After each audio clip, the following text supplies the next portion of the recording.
तर मी इथं शेतीच्या कामासाठी डिझेल घेण्यासाठी आलो होतो. तर इथं मी सकाळी 7 वाजता लाईनला उभा आहे. तर सकाळी 7 वाजल्यापासून दुपारी 11 साडे 11 वाजेपर्यंत इथं ही लाईन उभाच आहे.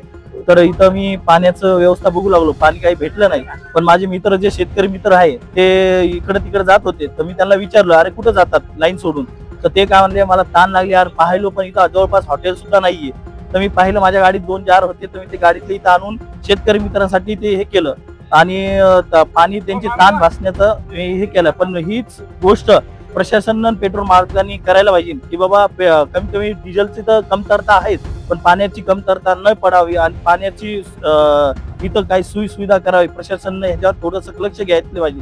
आणि तसंच पेट्रोल मालकाला विनंती आहे की बाबा सर्वांना जे पेट्रोलची डिझेलची कमतरता भासत आहे ती कमतरता भासू नये आणि शेतकऱ्याची व्यथा ही प्रशासनानं घ्यावी. आणि शेतकऱ्याला जी अडचण आहे डिझेल पासून, आज शेतीच्या कामासाठी जे डिझेल भेटत नाहीये, शेतीचं जे पावसाळा तोंडावर येऊन उभा आहे आणि कामं तर आणखी बाकी आहे, पण डिझेल न भेटल्यामुळे कामाला अडथळा येत आहे, कामाला उशीर होत आहे.